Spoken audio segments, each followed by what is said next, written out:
that self-care as an entrepreneur is all mindset. Instead of I have to do this, I get to do this.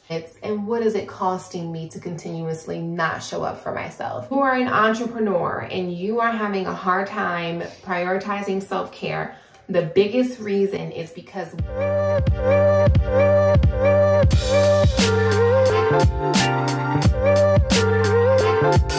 I had no business doing that.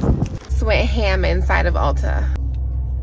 Self-care is not always about adding more time in your day to do those things. Sometimes it's about leveraging the time that you already have. Welcome back to my YouTube channel. I am getting ready right now to run some errands. Obviously, as you can see, this is a new background. I am not home in my studio where I'm normally recording. I am in Arizona. So this vlog is going to be a couple of things. So I have some errands to run, but I also want to talk to you about how to manage self-care as an entrepreneur. I've gotten so many requests to do this video, and I have so many creators, influencers, entrepreneurs who run their own businesses that are struggling, right? And the struggle is real. And sometimes it feels like we don't have enough time in a day to get the things done for us. So I'm gonna run some errands. I'm gonna do my makeup here. And then once I do my makeup and get dressed, I have to go stop and get a salad because it's about lunchtime and I'm hungry. And then after we get a salad, we're gonna go get our nails done because we leave tomorrow for vacation. So that destination is a surprise. I will actually do a video while I'm there and let you know about my experience. I'll do a little bit of vlogging there, but for the purpose of that trip, it's gonna be for self-care. So I'm not necessarily gonna be recording the whole time while I'm there, but I love y'all. So I'm gonna make sure I get a little bit of something for y'all and some content. So for those of you who do not know, I'm a full-time mental health coach and provider for an EAP company where I work with different companies who provide mental health services for their employees. I also have a private practice where I work with clients privately around managing stress and anxiety and prioritizing self-care. And then my wellness brand, the Wealthy brand, y'all know we talk all things self-care. So I have some evidence-based practices that I'm gonna share with you. A little mixture of what I do that helps me to prioritize my own self-care even when times get really busy. And then I also am going to share with you what I recommend for clients to do when I work with them. So let's get into it. I'm going to do a very simple makeup look because I'm literally just running errands today. I'm no makeup artist. I do enough to be able to make it work. So I usually go in and moisturize my face first with this Kiehl's Ultra. This is my holy grail. I've already moisturized my face, so we don't need to right now, but y'all, it is so good. I actually use their facial moisturizer. I also use their face cleanser as well. This is it. Just started using a primer. I'm really liking the Laura Mercier, so I don't have the big container. This was just a little tester for me to try. So we're gonna put a little bit of that on. Let's get into this lighting. First of all, I have the viral phone attachment light that is sold on Amazon. I'll go ahead and link it in the description box for you to get. It's been out of stock, but y'all, this light is everything because my mom's house, certain rooms don't have the best lighting. And so to record, it just doesn't really feel, you know, something like that. It's dirty, y'all, but this is it. And I really like it because I did hear that it's also very healthy for the skin, unlike most foundations. But I just do a little something. And if there are any makeup artists watching right now, just know that you're gonna probably cringe because I don't do everything properly, but I do it to where it works and it looks good. Oh, my vacation. So basically I'm in Arizona right now where my mom lives because I am meeting up with her I flew from Houston here to meet up with her. Today's Sunday because we're leaving to go on our trip tomorrow morning, which is Monday. And I also have my aunt that is coming with us, my mom's sister. So it's a little bit of a girls' trip. And these days, I don't know, it's just really very interesting. Girls' trips for me look like that. I don't know about you, but I've never really been the type to do large girls trips. For one, it just feels like too many different energies in one setting. And everybody wants to do something different. Like, it's just always usually some sort of drama. And I'm very relaxed when I'm on vacation. I don't like to do a lot, but I do like to see things, you know? What a girl's trip looks like for me is going on vacation with my mom. I just started gelling my brows and they just look clean. I don't know. I don't really even fill them in. Anyway, back to vacation. I am very excited about where we're going because I have never been before. And we are going to be there for a little over a week, which I'm excited about because I have been so busy, and it's just nice to take a pause sometimes, you know. So I guess we can go ahead and get into a little bit of the self-care conversation now.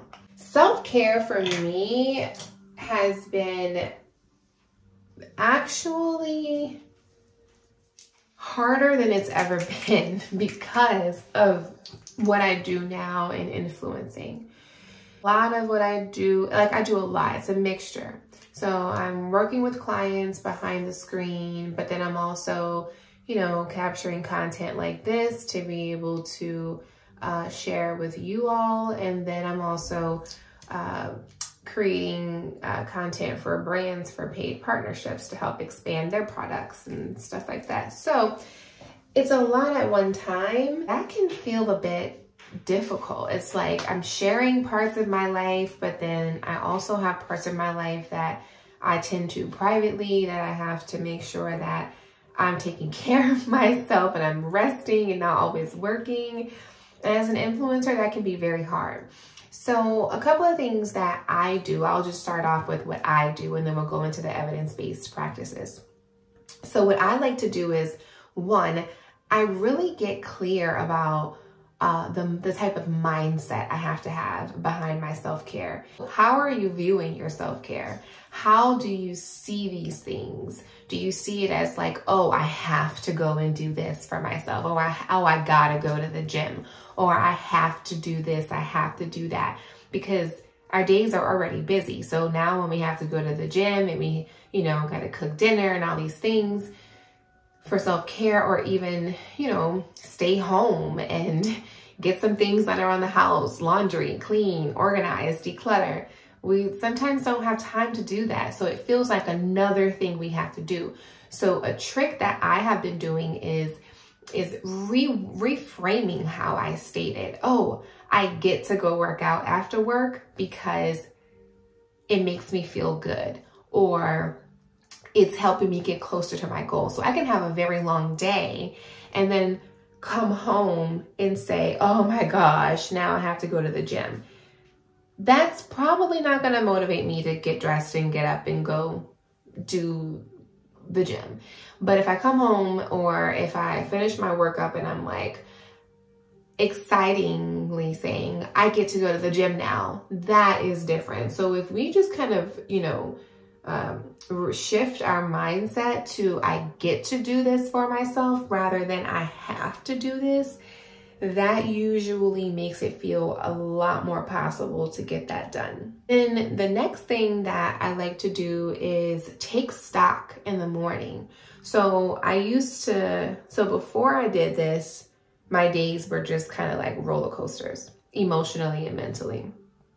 So now what I do is first thing after waking up, I'll probably do this while I'm getting myself ready, but I'll just think about what's true.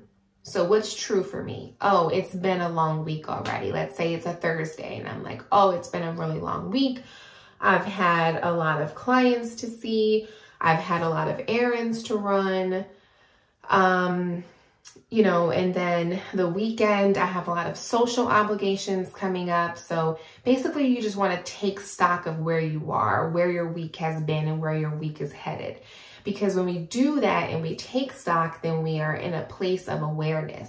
So now we know what we have to do. We know what's coming. We know what to expect. So we know what we can and cannot take on. Versus if we don't take stock, then probably throughout the upcoming days, we're taking on things that we truly don't have the capacity for. So when I take stock, I'm just asking those questions. You know, what was my week like? What is my week like ahead? Also, how am I feeling emotionally, mentally? A lot of the times, y'all, we do not check in with ourselves in this way. We may check in like this with our significant others, or maybe our parents, our children. You know, we're always asking, hey, how are you? How are you feeling? What do you need? You know, how's your mind? How's your heart? How's your emotions? You know, we're usually always checking in with others, but how often do we check in with ourselves? Right? So that's what I like to do as a morning, you know, check-in, is just asking, how am I? And so maybe I'm noticing that I'm emotionally drained because what I do for a living, it can be a bit draining. So maybe I noticed that. Maybe I noticed that, you know, mentally I'm feeling a bit blocked, right? So when the more we know about how we're feeling, the more we can actually do, the more we can do for ourselves to feel better and move into a better feeling space. So this is what really helps to motivate me begin to, you know, plan for my self-care things.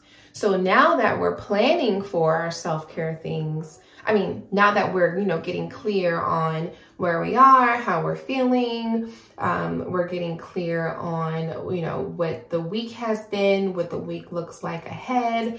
Now, what I like to do is schedule in my self-care, which might sound a bit crazy, but scheduling in your self-care just as you would schedule a work meeting, a brunch with a friend, a doctor's appointment.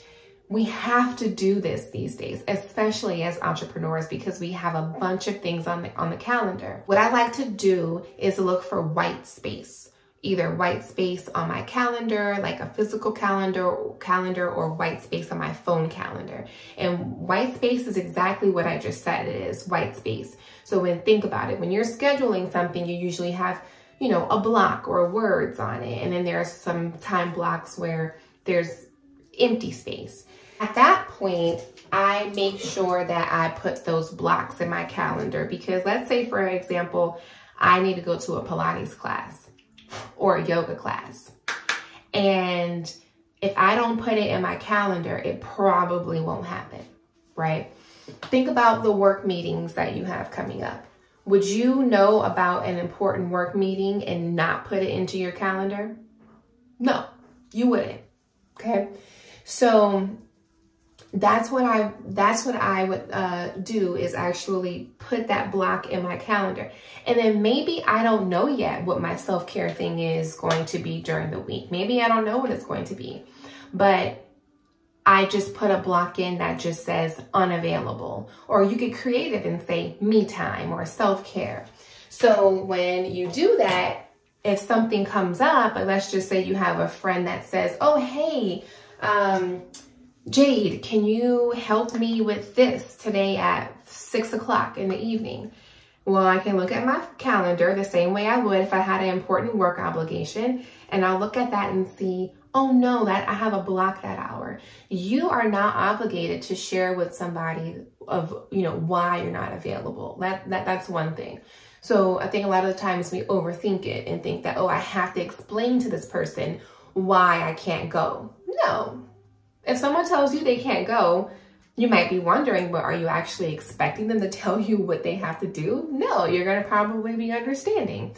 So if you get asked to do something and you have that self-care block of going to the gym, maybe going for a walk, maybe, you know, staying home and decluttering and cleaning your house or your apartment, then when they ask you, you're like, oh no, unfortunately, I'm unavailable.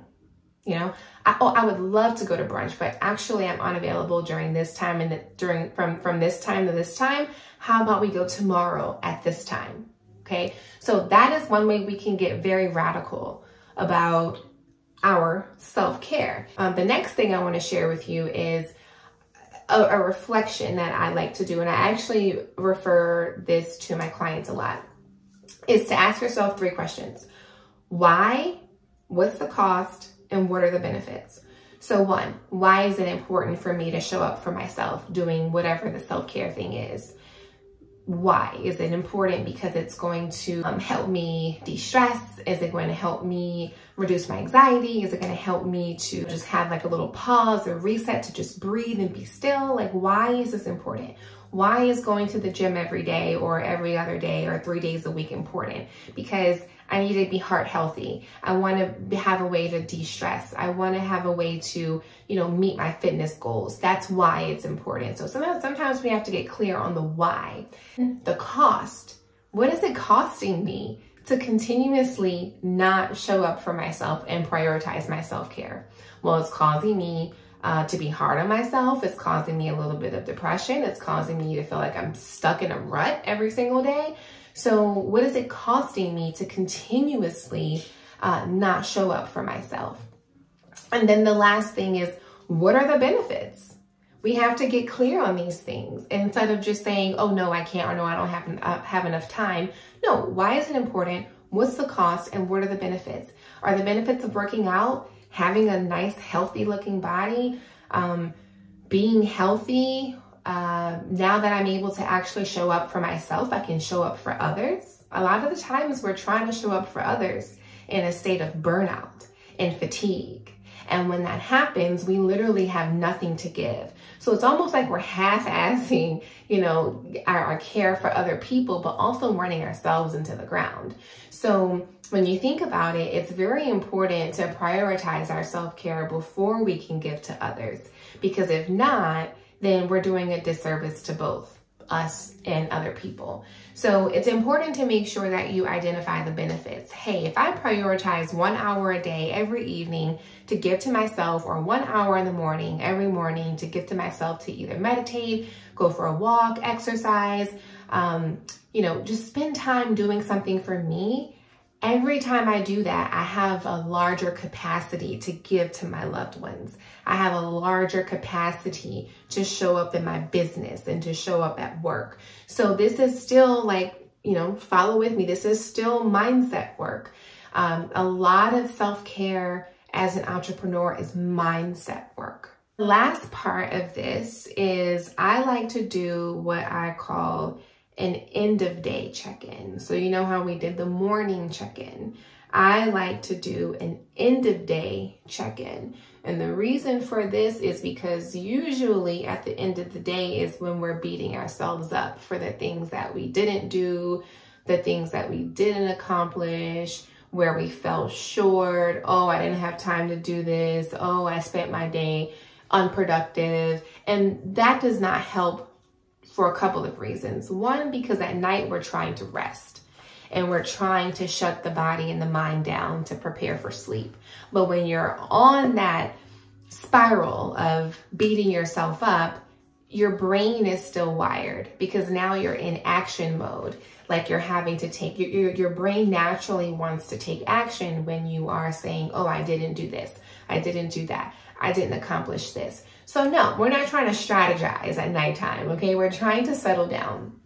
So by settling down, we're only focusing in on the things that we did right.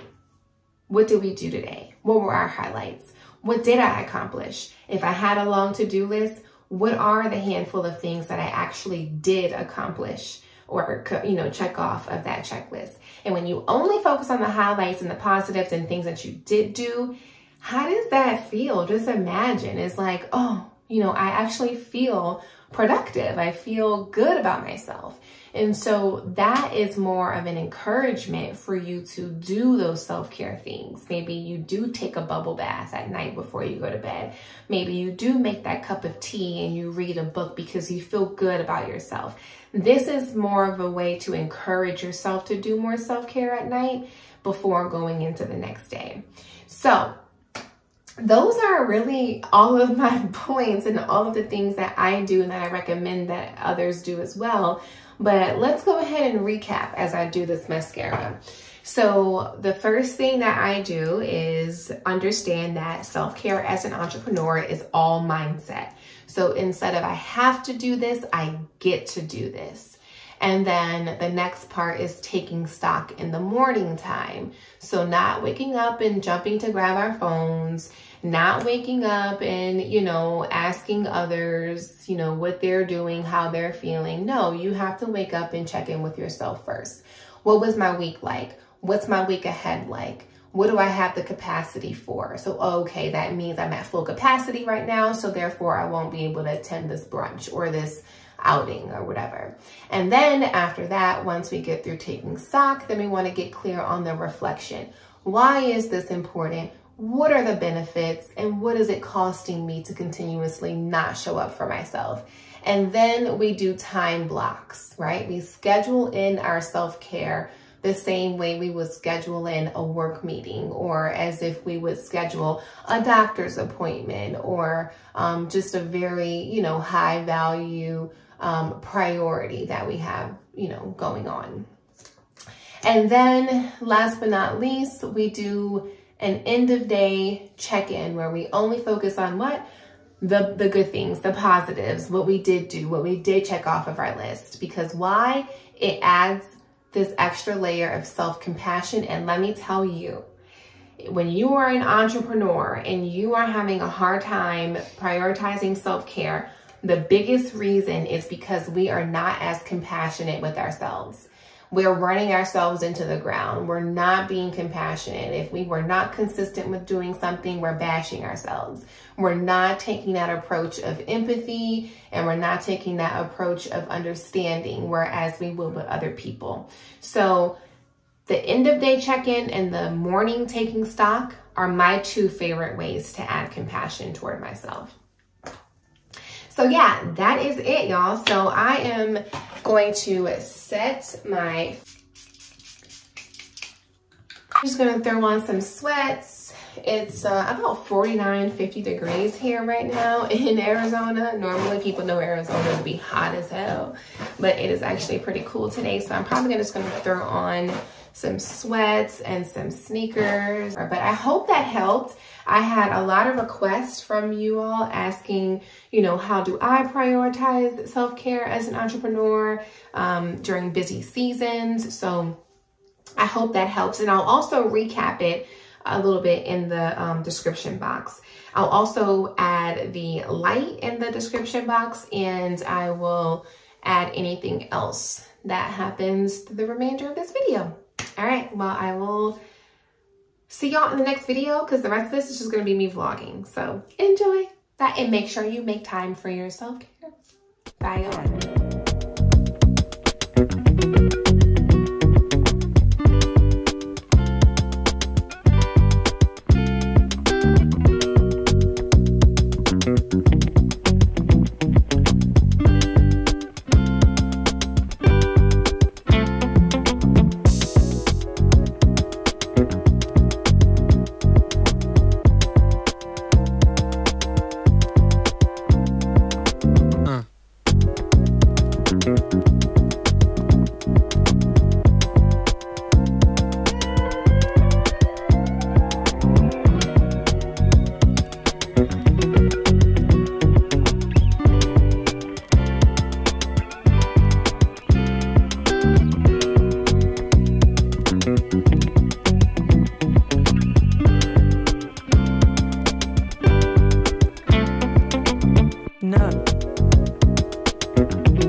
Leaving CVS right now from picking up some toiletries and things I need for our trip tomorrow. And now I'm headed to Wildflower Bakery to get me, my mom, and my aunt our chopped salads. They have the best chopped salads there. But I came on because I wanted to share with you one last thing about prioritizing self-care as an entrepreneur. Understand that self-care is not always about adding more time in your day to do those things. Sometimes it's about leveraging the time that you already have. An example of that would be, maybe you really don't have the bandwidth to go out and get your hair done, your nails done, or go on vacation. Like, maybe you don't have the bandwidth to go out and do those things, or even get dressed and then drive to the gym. Like, maybe you don't really have the capacity to do that, because let's keep it real, we are so busy during the week that sometimes it does feel like I can't go out and do that. So a solution to that I do, that I also encourage my clients to do, is to leverage the time that you already have. For example, you have to shower, you have to eat, you have to do your hygiene, right? We got to be out here clean, smelling good, right? So think about doing those things mindfully. And what I mean by mindfully, sometimes when we do self-care, y'all, we are doing self-care just not in the moment. We're on autopilot. So like there's times I know where I'm in the shower and I'm showering and I get out and I don't really remember one part of my experience in the shower. So a more mindful way of showering would be only focusing on your senses. What do you see? What do you hear? What do you smell? What do you feel? Do you like, what aroma, what scents do you smell? Is it vanilla? Is it lavender? You feel the soap lathering over your skin? Or can you hear the water? Can you hear the suds? Like, it's an experience that allows for moments of self-nourishment, self-care, self-love. You're taking your time. You're doing yourself an act of self-love and service.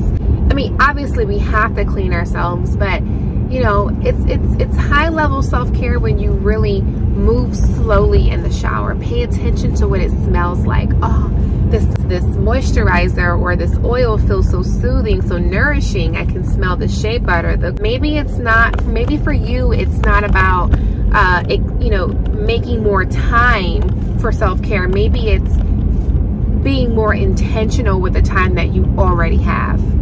All right, it's time to eat.